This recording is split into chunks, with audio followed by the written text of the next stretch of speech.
Hello दोस्तों, स्वागत है आप सबका मेरे चैनल किस्से कहानियाँ बयान कही में।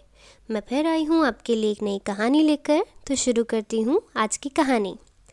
एक बार एक पंडित जी ने एक दुकानदार के पास 500 रुपये रखवा दिए। उन्होंने सोचा कि जब मेरी बेटी की शादी होगी तब मैं ये पैसा ले जाऊँगा। कुछ सालों बाद जब बेटी सयानी हुई तो पंडित जी उस दुकानदार के पास गए, लेकिन दुकानदार ने नकार दिया और बोला, आपने कब मुझे पैसा दिया था, बताइए, क्या मैंने कुछ लिख कर दिया है? पंडित जी उस दुकानदार की इस हरकत से बहुत ही परेशान हो गए और बड़ी चिंता में डूब गए। फिर उन्हें याद आया कि क्यों ना राजा से इस बारे में शिकायत कर दूं, ताकि वे कुछ फैसला कर दें और मेरा पैसा मेरी बेटी के विवाह के लिए मुझे मिल जाए। फिर पंडित जी राजा के पास पहुँचे और अपनी पूरी फरियाद सुनाई। राजा ने कहा, कल हमारी सवारी निकलेगी और तुम उस दुकानदार की दुकान के पास में ही खड़े रहना। दूसरे दिन राजा की सवारी निकली। सभी लोगों ने फूल मालाएं पहनाई और किसी ने आरती उतारी। पंडित जी उसी दुकान के पास खड़े थे। जैसे ही राजा ने पंडित जी को देखा तो उन्हें प्रणाम किया और कहा, गुरुजी, आप यहाँ कैसे? आप तो हमारे गुरु हैं, आइए इस बग्गी में बैठ जाइए। वो दुकानदार ये सब देख रहा था। उसने भी आरती उतारी और राजा की सवारी आगे बढ़ गई।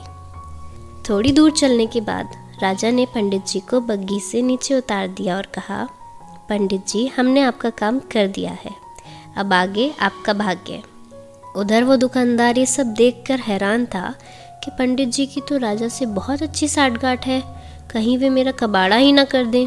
दुकानदार ने तुरंत अपने मुनीम को पंडित जी को ढूंढ कर लाने के लिए कहा। पंडित जी एक पेड़ के नीचे बैठकर कुछ विचार विमर्श कर रहे थे। मुनीम जी बड़े ही आदर के साथ उन्हें अपने साथ ले आए। दुकानदार ने आते ही पंडित जी को प्रणाम किया और कहा, पंडित जी, मैंने काफ़ी मेहनत की और पुराने खातों को देखा तो पाया कि खाते में आपका 500 रुपया जमा है और पिछले 10 सालों में ब्याज के 12,000 रुपये भी हो गए हैं। पंडित जी, आपकी बेटी भी तो मेरी बेटी जैसी ही है, अतः 1,000 रुपये आप मेरी तरफ से भी ले जाइए और उसे बेटी की शादी में लगा दीजिए।